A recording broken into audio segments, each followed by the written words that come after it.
Yes. Can you hear me well? Okay. Thank you very much for the introduction and the invitation by the organizers. Yeah, as said already, I'm doing this presentation together with Nick, since we work together on this topic, and we will switch on the half, just so you don't wonder about it. Yes. As discussed in this panel already, on the example of record theory, the Frankfurt School dealt in different ways with the question of an adequate critique of capitalist society. Marcuse's understanding of adequate critique of capitalism also changed over time. As we will try to show today, however, it can be argued that the critique of labor was at the center of Marcuse's critique of capitalism. Overall, it is a recurring motive in critical theory even after the first generation. Someone who took up this, one might say, strand of critical theory was the Canadian historian and social philosopher Moïse Postone. In 1993, Postone published his major work, Time, Labor, and Social Domination, in which, by his own admission, he formulated a reinterpretation of Marx's critique of political economy. In the following, we want to show that Postone's critique follows Marcuse's work in essential parts, but goes beyond it in crucial points. Furthermore, we will argue that thinking Marcuse's and Postone's critique together accounts for a connection that has been underexposed until today, the critique of labor as a fundamental component of a critical theory of capitalist modernity. The literature on the connection between Marcuse and Postone is relatively scarce. Better known, however, are the pictures of Marcuse's death ceremony in Starnberg, at which Postone, among others, was present along with Jürgen Habermas or Rudi Dutschke. We heard a little bit about this already in the opening speech by Harold Marcuse. Yeah, so this is the picture, but a lot of people actually don't know that it is Postone in the middle of the right picture. Yeah. A short time later, Postone, together with Barbara Brick, who is also pictured in the photos of Marcuse's death ceremony, they wrote an until now unpublished text in which they paid tribute to Marcuse's critique of capitalism. What we know is that the text was probably written in preparation for a conference planned by the Frankfurt publishing house Neue Kritik, translated New Critique, which, however, for various reasons ultimately never took place. The text by Postone and Brick makes clear that there were not only some biographical but also a lot of theoretical overlaps between Postone and Marcuse. But of course, this is a retrospective interpretation by Postone, as Marcuse didn't get the chance to note Postone's work, as far as I know, because of their age gap, of course, as well. Postone's reference to Marcuse is also evident in some discussion transcripts from the 1970s. The protocols, some of which are in volume unpublished, published by Neue Kritik on Marcuse's text, The End of Utopia, which is this book. Now I lost my line. Here, document the theoretical discussions between left-wing students and Marcuse. Among these students was Postone, who came to Frankfurt in the 1970s because of his admiration of critical theory. And as he said later in an interview, I came to Frankfurt, not to Germany.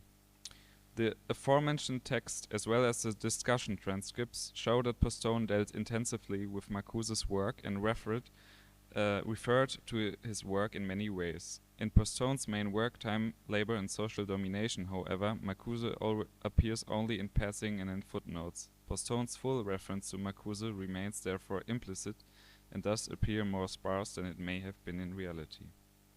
On the other hand, Postone devoted a detailed critique to other theorists of the Frankfurt School in Time, Labor, and Social Domination. In several chapters, there, he deals with the cause of the so-called pessimistic turn of the Frankfurt School, using the examples of Friedrich Pollock and Max Horkheimer. His goal was to be able to explain the inner connection between categorical analysis and the political experiences of the Frankfurt School. So Postone was concerned not only to derive the pessimism of critical theory from the intellectuals' personal emigration histories and experiences with National Socialism and Auschwitz, but to explicate reasons in the theory itself, in order to relate it to the biographical experiences. And according to Postone, the pessimistic turn was based on the thesis of the primacy of the political that was developed by Pollock in the 1930s, and which was adopted by other theorists from the circle of the Institute for Social Research as well. The basis of Pollock's thesis was his observation that the free markets of capitalist societies had been increasingly replaced by state capitalism during this period. The market as an economic mediator was thus visibly replaced by the state as a political mediator. Pollock therefore expands the analysis of capitalist systems, but, as Postone argues, ultimately cannot justify this expansion because he lacks a category that could be used to bring both state capitalist and liberal capitalist systems under one denominator. Pollock concludes, since the economic contradiction of value production has ceased in state capitalism, not only liberal capitalist societies remain contradictory. As a result, and according to Postone, this conception was also adopted by Horkheimer and in parts by Adorno and others, society was not understood as a whole totality. Society was now understood as a whole totality, free of contradiction that exhibited no historical dynamics. In this respect, this one-dimensional totality could no longer be criticized immanently, that is, on the basis of its contradictions. The consequence, according to Postone, is a pessimistic theory that can only understand totality as an insurmountable whole. According to Postone, the fact that critical theory drew these theoretical conclusions was no accident. It is based on assumptions of traditional Marxism, which Postone wanted to overcome in his work with a reinterpretation of Marx. Against the background of Marx's Grundrisse, the preparatory work for Capital Volume 1, the Marxian critique is to be understood as a critique of labor and not as a critique from the standpoint of labor. For Marx, the contradictory dynamics of capitalist society arise from the historically unique dual character of labor, its temporal dialectic between the concrete and abstract dimension. Thus, the development dynamics of capitalist society is not rooted in class antagonism, as often claimed in traditional Marxist theories, but in the double-bind character of labor. In accordance to that, for Postone, the dialectic between material wealth and value, as the socially average labor time, is at the heart of capitalist society. The need for every individual to work in order to survive and sustain basic needs leads, according to Postone, to the dependence of capitalist society to obtain the demand for work. Labor, in this sense, is its own mediation, its only purpose to create more labor and to exchange goods mediated by value, indifferent of the content of the commodities. In the face of rationalization and automatization, production gets more and more independent from human labor. At the same time, the need to mediate oneself within the framework of labor doesn't change. This leads to a new contradiction, which is fundamentally different from the traditional Marxist framework as noted already. The overall abolition of human labor is contradicted by the unchanged need for labor as a social mediation, a process which Postone calls the treadmill effect. While capitalist wealth is measured by abstract labor, therefore being abstract wealth, the capitalist process leads to an ever more increasing output of material wealth. This material wealth, unable to be grasped with value, has the potential to be a central form of wealth in an emancipated society. But as long as the labor is understood, a transhistorical principle, only its mode of distribution or its form of ownership can be criticized in a theory. Critical theory, though, too, has remained attached to such a historical concept of labor, as Postone states in his book.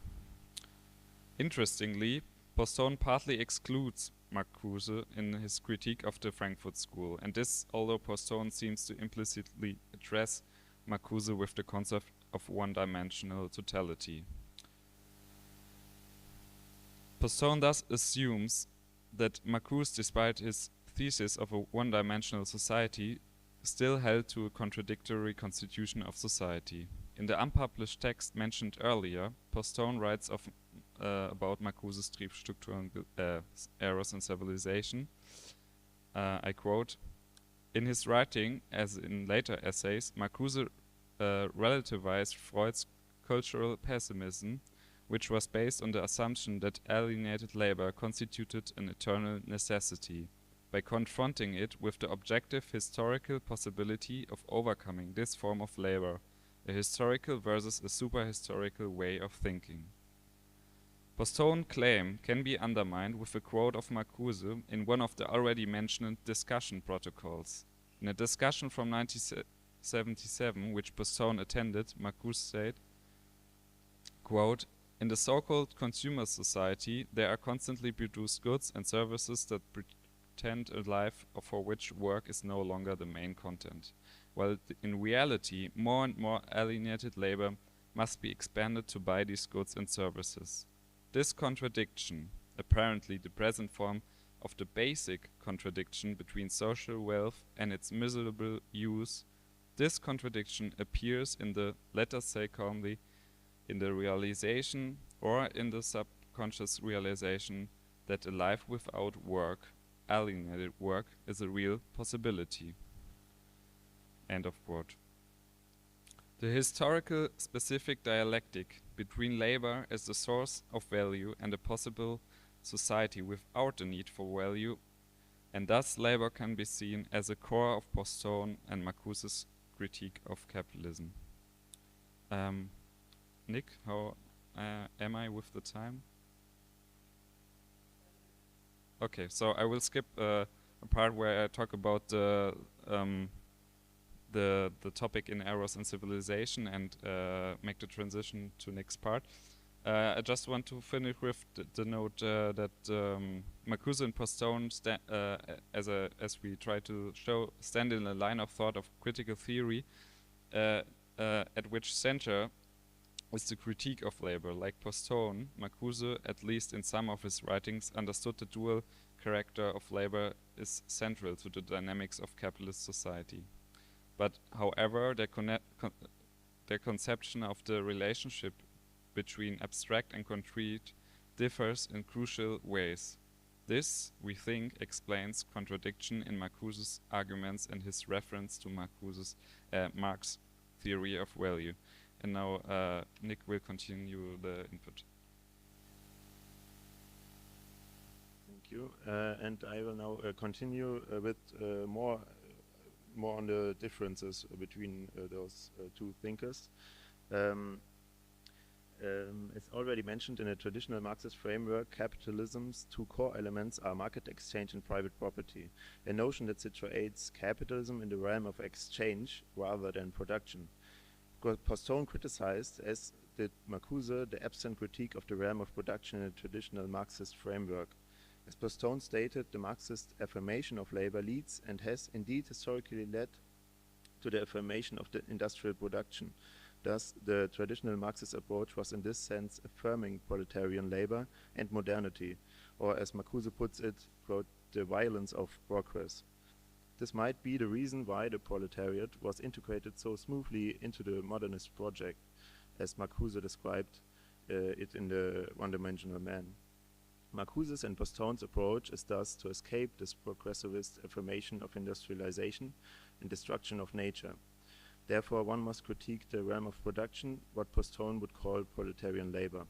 A critique of capitalism must go beyond the mere abolition of exploitation. It requires a critique for a, quote, "change in the technological structure itself," end of quote, as Marcuse put it in One-Dimensional Man. For Marcuse, exactly this technological structure constitutes alienation in the industrialized society. But Marcuse warns, it is not technology as such that is alienating. It has the potential to free mankind from the burden of labor. As such, it would be emancipating. But when the problem lies not in technology as such, it must be found in society. And here, I think, Marcuse comes to a dead end. What is the foundation of technological rationality, if not technology itself? The traditional Marxist framework would argue that market exchange and private property are at the core the classical conflict between capital and labor.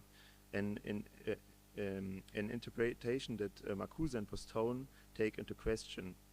In One-Dimensional Man, Marcuse notes that technological rationality cannot be overcome by simply exchanging the ruling class, be it proletarian or bourgeois. And now I have a long quote here because I'm a little confused here. I'm not sure what Marcuse means with this. Maybe you can help me later. In the Soviets, I'm quoting now, in the Soviet system, the organization of the productive process certainly separates the immediate producers, the laborers, from control over the means of production, and thus makes for class distinction at the very base of the system. This separation was established by political decision and power after the brief heroic period of the Bolshevik Revolution, and has been perpetuated ever since. And yet, it is not the motor of the productive process itself. It is not built into this process, as is the division between capital and labor derived from private ownership of the means of production. Consequently, the ruling strata are themselves separable from the productive process. That is, they are replaceable without exploding the basic institutions of society. And I'm not sure what he means with basic institutions of society. Is it now the division between capital and labor, or is it something different from that? Yeah, maybe we can discuss it later. The basic institutions of society are therefore independent from the people who rule. That's now my interpretation. What are the basic institutions of society? I can only suggest an interpretation.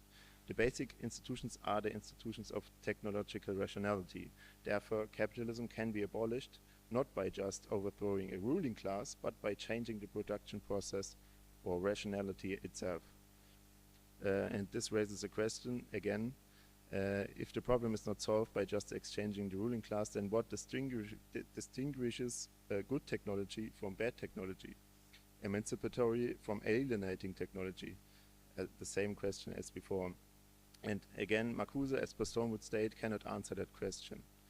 In a sense, Marcuse arrives at a similar problem as did Friedrich Pollock and Max Horkheimer before him. While having problems defining capitalism, he shifts the problem to technological rationality, something independent from market and private property. This problem is then to define what constitutes this rationality, if not technology itself. And now the solution might be found in a more precise conception of capitalism that overcomes the old framework of market and private property. As Finn pointed out already, Postone saw the solution in the theory of the social mediation through labor. Okay. In his earlier book, Reason and Revolution, Marcuse engaged vividly with the value theory of labor of Marx, and Russell Rockwell points out in his book Hegel, Marx, and the Necessity and Freedom Dialectic from 2018 that Marcuse's analysis of the value theory of labor was an early understanding of Marx's value theory, and it showed that the early Marcuse knew the importance of the twofold character of the commodity. The problem is now that Rockwell shows that Marcuse rejects, in his later book in One-Dimensional Man, he rejects the value theory because he misreads apart the fragments of machines in the Grundrisse, and it's the same mistake that also Habermas does 1 year before One-Dimensional Man. Yeah.